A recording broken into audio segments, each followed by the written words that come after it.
હવે જો પ્રકરણ 3 માં સ્વાધ્યાય 3.7 માં પ્રશ્ન નંબર 5.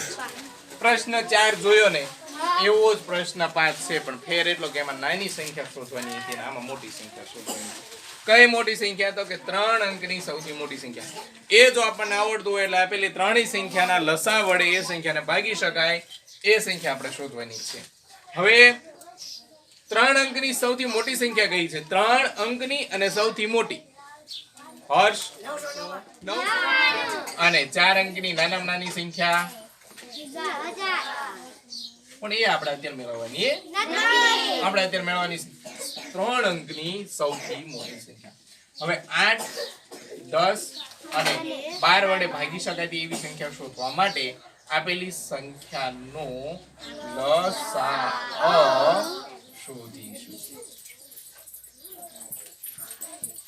એટલે કે 8, 10, 12 પેલા કેટલા વડે ભાગવાના? 2 વડે. 2, 4, 2, 5, 2, 6, 12 લાઈન ટુ લાઈન આવ્યું. 2, 2, 4 બસ 5 નો ભાગ પડે નહીં. 3, 6 નો ભાગ પડે ઓકે. 3, 2 ને 6. ઉતાવળ કરી દાખલો નહીં ગણવાનો, શાંતિથી ગણવાનો, પણ પછી સ્પીડ રાખવાની. 1, 2 2 અને 2 થાય, 5 નો ભાગ ન પડે, 3 નો ભાગ ન પડે. તો હવે નાની સંખ્યા કઈ? તો કે 3. 1 નો 1 એમ નામ, 5 એમ નામ, અહીં મૂકીશું આપણે 3 1 3 મુકાય ને. 5 1 1 અને 1 1 1 અને 1 મળી જાય એટલે દાખલો પૂરો. એટલે કે લસાની નિસરણી પૂરી થઈ ગઈ. હવે મેળવવાનું છે 8, 10 અને 12 નો લસાઅ. 2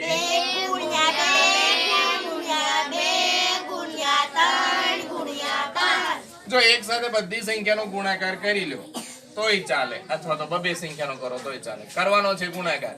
એક સાથે બધાનો ગુણાકાર આવડતો હોય તો કઈ વાંધો નથી. 2 2 4 2 8 8 13 24 ને 24 5 120 ડાયરેક્ટ કરો તોય ચાલે. નો આવડે કઈ વાંધો નથી, બબેના જૂથમાં લઈ લો.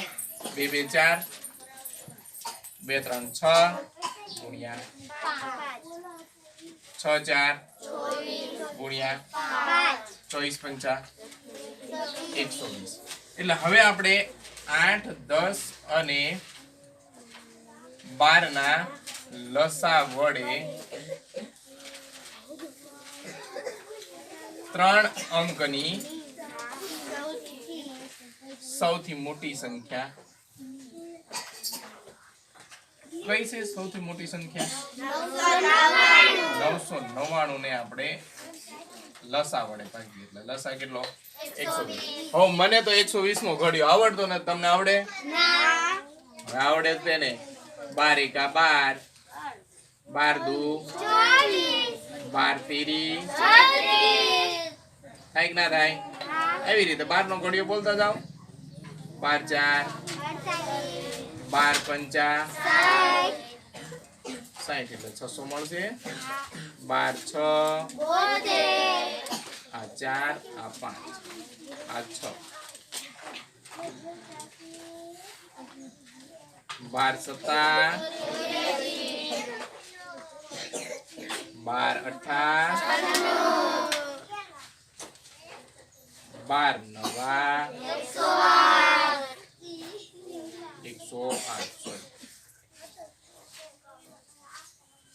10 ખબર છે એટલે ત્યાં સુધી આપણે નહીં જવાનું, કેમ કે 10 ભાગ હાલતો હોય નહીં, એટલું બધું લાંબુ ચાલે નહીં.